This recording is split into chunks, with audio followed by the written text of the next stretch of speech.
Hello दोस्तों। आज हम करने वाले हैं रीडर रिस्पॉन्स क्रिटिसिज्म को, जिसको हम रीडर रिस्पॉन्स थ्योरी भी कहते होते हैं। लिटरेरी थ्योरी है ये, उसको हमने पढ़ना है। इसमें क्या है कि जैसे कि नेम सजेस्ट कर रहा है, जैसे कि पहले भी हमने किया था तो उस पे भी हमने यही कहा था कि first you understand the term by it's name and the name reader response theory suggests that a reader is important here. What is the response of the reader? That is called reader response theory.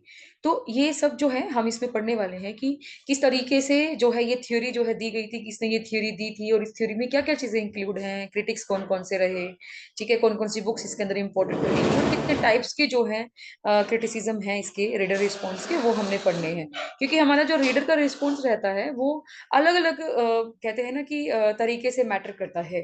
कई बार psychological factor ज्यादा important हो जाते हैं, कई बार social factors ज्यादा important हो जाते हैं। तो उनके तरीके से हमने इनके कुछ पार्ट्स डिवाइड किए हैं, उनको भी हमने पढ़ना है। तो देखिए, सबसे पहले कि जो रीडर रिस्पॉन्स थ्योरी थी वो 1960s में जो है वो स्टार्ट हुई थी। आप कह सकते हो 1960 टू 1970। और कहाँ शुरू हुई थी ये? जर्मनी और यूनाइटेड स्टेट्स ऑफ अमेरिका में ये शुरू हुई थी। तो दोनों चीजों को आपने ध्यान में रखना है कि कहाँ शुरू हुई थी, तो यूएस एंड जर्मनी आप याद रखेंगे। ठीक है, और कब शुरू हुई थी? 1960s में। 60 टू 70 जो है इसका इरा माना जाता है। So reader response criticism is a school of literary theory that focuses on the reader and their experience of a literary work. यानी कि यहाँ पे ऑथर जो है वो इम्पोर्टेंट नहीं है। जैसे हमने न्यू क्रिटिसिज्म में भी पढ़ा था। न्यू क्रिटिसिज्म में क्या चीज बताई गई थी कि आई ए रिचर्ड्स ने क्या किया था कि कुछ बुक्स जो थी वो दे दी थी जिसमें ऑथर का नेम मेंशन नहीं था, और उसी के अकॉर्डिंग जो है हमने रीडर्स का जो है रिस्पॉन्स मांगा था। लेकिन एट दैट टाइम जो आई ए रिचर्ड्स की जो थ्योरी आई थी न्यू क्रिटिसिज्म में, उसमें क्या था कि आपका टेक्स्ट इंपॉर्टेंट हो जाता है। यहाँ पे हम क्या कह रहे हैं? Text as well as the reader is important.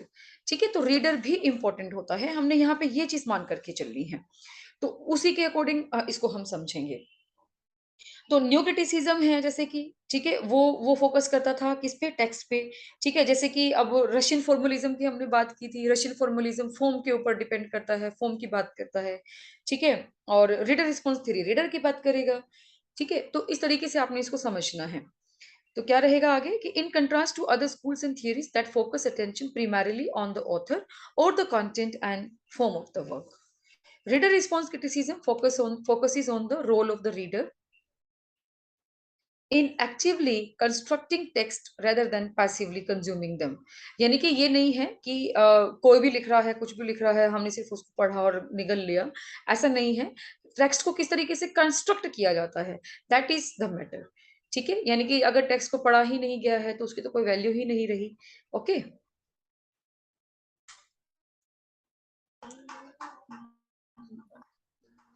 believes that a literary text possesses no fixed and final meaning or value।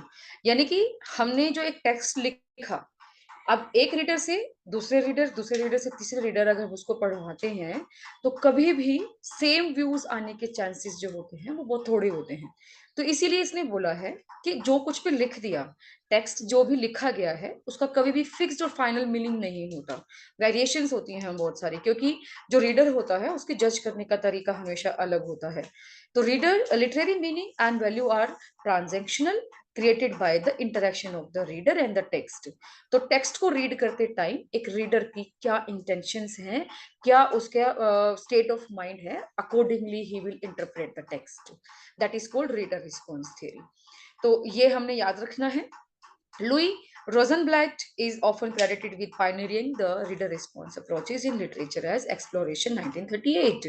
ये बहुत इंपॉर्टेंट लाइन है आपके लिए कि लुई रोजनब्लैट ने सबसे पहले इस टर्म को जो है पायनियर किया था, किसमें? अपने एक वर्क में, लिटरेचर एज एक्सप्लोरेशन 1938 में। और उनका एक जो ऐसे था 1969 में आया था, towards a transactional theory of reading, she summed up her position as follows: a poem is what the reader leaves, though under the guidance of the text and experiences as relevant to the text।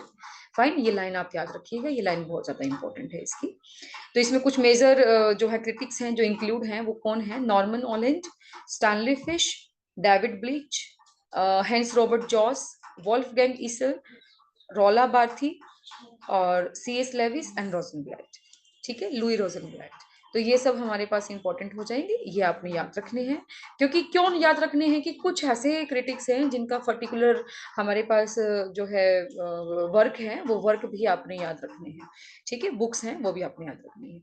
जैसे कि सबसे पहले बात करें Wolfgang ईजर की, the act of reading a theory of aesthetic response, ये इसका subtitle हो जाएगा। The act of reading is the name of the book and it's subtitle is a theory of aesthetic response, जो 1974 में आई थी। ठीक है, और इन्हीं का ये जो रहा था ईसर का, the implied reader pattern of communication in prose fiction from Bunyan to Beckett, 1974 में आया था। रोजन ब्लैक का है लिटरेचर एज एक्सप्लोरेशन, 1938 में, अभी हमने ऊपर डिस्कस किया। सी आर लेविस का है an experiment in criticism, 1961। Harold Bloom का है अ मैप ऑफ मिसरीडिंग, 1975।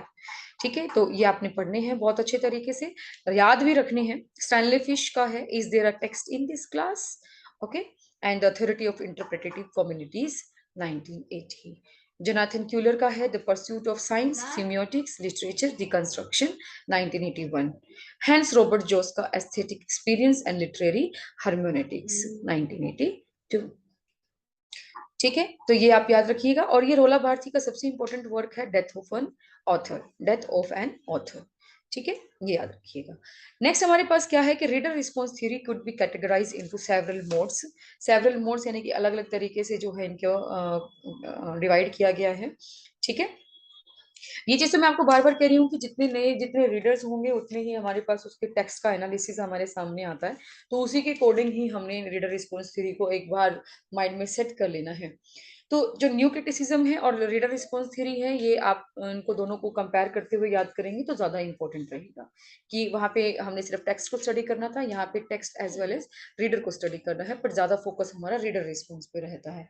ठीक है, अब जैसे कई बार क्या होता है कि हम पहले मैथमेटिक्स में हमने जैसे कि दो तरह की थियरीज पढ़ी है, एक डिडक्टिव होता है, एक इंडक्टिव होता है। तो उसमें हमने क्या किया, एक तो पहले सेट ऑफ रूल्स जो है हमने सेट करके दे दी बच्चों को और कहा कि इसी फॉर्मूला के अकॉर्डिंग आप इसको सोल्व करो। ठीक है, एक वो तो हो गया हमारे पास इंडक्टिव पार्ट। एक डिडक्टिव पार्ट में हमारे पास क्या होता है कि हम उनको कहते हैं कि पहले आप सोल्व करो, उसी के बाद आप जो है फॉर्मूला जनरलाइज करना। ठीक है, तो उनको कहा जाता है कि what ever comes in your mind at first, solve accordingly. तो उस तरीके से अगर हम देखें तो इसमें सेट ऑफ इंस्ट्रक्शंस पहले नहीं दिए जाते हैं। पहले हमारे पास सिर्फ क्या कहा जाता है कि just analyse it by your on opinion. ठीक है, तो वो हमारे पास हम इंपॉर्टेंट हो जाता है। तो डिडक्टिव थ्योरीज के अकॉर्डिंग हम इसमें बात करते हैं। ठीक है, तो रीडर रिस्पॉन्स थ्योरी को कैसे कैटेगराइज करा है इन्होंने कि एक ट्रांजेक्शनल अप्रोच इन्होंने ली है, used by Louise Rosenblatt and Wolfgang Iser. ठीक है, ट्रांसीडेंटल, ट्रांजेक्शनल।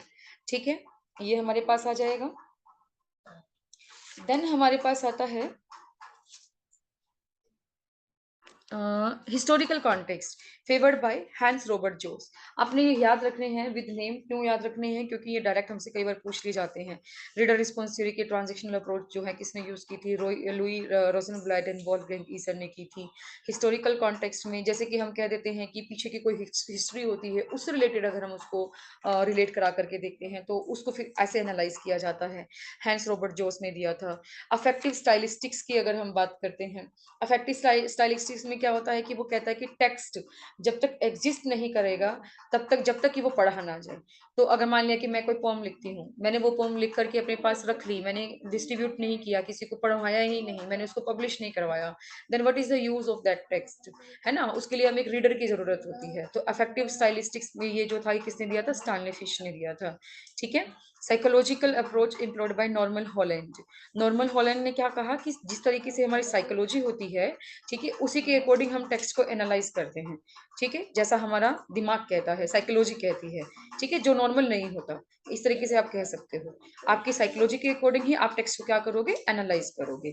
जैसे हैप्पी मूड के अकॉर्डिंग या सैड मूड के अकॉर्डिंग आप टेक्स्ट को लेते हो। आपने कई बार फील भी किया होगा, जब आप दुखी होते हो तो कोई आपसे कोई चैट कर रहा है, तो आप जो है उस तरीके के मतलब निकालना शुरू करते हो जैसा कि आपका मूड होता है, और शायद लड़ाई भी हो जाती है या फिर आप उससे बुरा मान जाते हैं। और जब आप खुश होते हैं तो कोई अगर सामने से कुछ बोल भी रहा है तो आप उसको सिर्फ एक जॉक की तरह लेते हैं, कोई बात नहीं, मजाक कर रहा है। तो इसी तरीके से हमने ये कहा कि वो साइकोलॉजिकल अप्रोच भी होती है। ये ये दिया था हमें नॉर्मन हॉलैंड ने। देन आती है subjective approach in the work of David bleach. Subjective में ऑब्वियसली जो उसका सब्जेक्ट है, उसी के अकॉर्डिंग हमने क्या करना है, उसको एनालाइज करना है। कि एक एक जो टेक्स्ट है वो हमने 2 रीडर्स को या 2 से ज़्यादा रीडर्स को दे दिया और उसके अकॉर्डिंग हमने उसको एनालाइज़ किया। सोशल अप्रोच, सोशल जैसे कि हम इसको एक कम्युनिटी के साथ अगर जोड़ करके देते हैं, ठीक है? कि अलग-अलग शहरों में जाओ आप, अलग-अलग सोसाइटीज़ हमको मिलती हैं, ठीक है? और उसी के अकॉर्डिंग जो है उनका टेक्स्ट को एनालाइज़ करने का तरीका बदल जाता है। तो सोशल अप्रोच क्योंकि उनकी सोशल अप्रोच जो है वो किस पे डिपेंड करती है, हमारी कम्युनिटीज़ पे डिपेंड करती है, एरिया पे डिपेंड करती है। जिस एरिया में हम रहते हैं, अपनी साइकोलॉजी के अकॉर्डिंग हम उसको उस तरीके से ही इंटरप्रेट करने की कोशिश करते हैं। और टेक्सचुअल अप्रोच तो आपको पता ही है। टेक्सचुअल अप्रोच में तो क्या होगा, टेक्स्ट पे ही डिपेंड करेगा हमारा सब कुछ, ठीक है? In the work of Jerold Prince implications, the mechanism of the process of reading could be more elaborated if explored in terms of main concepts of the approaches of the reception theory. ठीक है? ये देख लीजिएगा आप एक बार। और reader response theory में जो है इन्होंने कुछ टर्म्स दी हैं, इंटरप्रिटेटिव कम्युनिटीज, ये मैंने आपको बता ही दिया। जो सोशल थ्योरी यहाँ पे दी गई थी, सोशल अप्रोच जो दी गई थी स्टानले फिश की, देखिए दो हमारे पास है स्टानले फिश की, एक तो सोशल अप्रोच है, एक अफेक्टिव स्टाइलिस्टिक्स है, ठीक है? मैंने अभी बताया आपको अफेक्टिव स्टाइलिस्टिक्स में क्या होता है, जब तक टेक्स्ट को पढ़ा ना जाए, ठीक है, तब तक उसकी कोई एग्जिस्टेंस नहीं है। और इसी तरीके से सोशल अप्रोच यानी कि जिस सोसाइटी में हम रह रहे हैं, जिस कम्युनिटी में हम रह रहे हैं, accordingly we will analyse the text. तो ये दोनों के दोनों हमारे पास किसने दी थी? स्टैनली फिश ने दी थी। तो इंटरप्रिटेटिव कम्युनिटीज़ भी इसको बोला जाएगा। It is a term introduced by Stanley Fish in the most famous essay interpreting the Variorum, ठीक है? First publish in 1976। आप इसको पढ़ लीजिएगा। देन आता है horizon of expectations. It is a term introduced by German philosopher Hans Robert Jauss. यहाँ पे मैंने बात भी की थी हैंस रॉबर्ट जोस की, जिन्होंने हिस्टोरिकल कॉन्टेक्स्ट के बारे में बात की थी। तो हिस्टोरिकल कॉन्टेक्स्ट की बात करता है ये, होरिजन ऑफ एक्सपेक्टेशंस की बात करता है ये, ठीक है? क्या है कि to designate the set of cultural norms, assumptions and criteria shaping the way in which readers understand and judge a literary work at a given time। यानी कि जो उसके कल्चरल नॉर्म्स होते हैं, ठीक है, अजम्पशंस प्रजम्पशंस होती है ना, जैसे मान लेना होता है, ठीक है, पहले से ही वो चीजें हमारे दिमाग में होती है, तो क्राइटेरिया उन्हीं के ऊपर जो है वो क्या करता है, रीडर जो होता है कॉन्टेक्स्ट को, टेक्स्ट को समझने की कोशिश करता है। देन आता है implied reader। It is a term first जो used by Wolfgang Iser in his book the implied reader। ये बहुत इंपॉर्टेंट है, ये एग्जाम्स में बहुत बार पूछी जाती है। द implied reader के लिए किसने ये कॉइन की थी? ये वोल्फगैंग ईजर ने जो है कॉइन की थी, ठीक है? तो ये हमारे पास हो गया है रीडर रिस्पॉन्स थ्योरी के लिए। तो इसमें क्या क्या चीजें याद रखेंगे? एक तो भाई इसका मीनिंग क्या है, कैसे इसका मीनिंग निकला, किसने इसको कॉइन किया था, ठीक है? कॉइन हमारे पास किसने किया है इसको? लुई रोजनब्लैट ने किया है। और कुछ क्रिटिक्स हैं, उनकी बुक्स हैं, वो याद रखिए, टाइप्स याद रखिए, ठीक है? कुछ थ्योरीज जो हैं इसके साथ ही फर्दर जो इसको डिवाइड किया जाता है, तो उस फर्दर डिवीजन को आप याद रखेंगे। इंटरप्रिटेटिव कम्युनिटीज हैं, ओरिजिन ऑफ एक्सपेक्टेशंस हैं, इम्प्लाइड रीडर है। इतना ही आपको जानने की जरूरत है इस लेवल पे, ठीक है? कुछ ना समझ में आए तो आप डाउट्स ले सकते हो।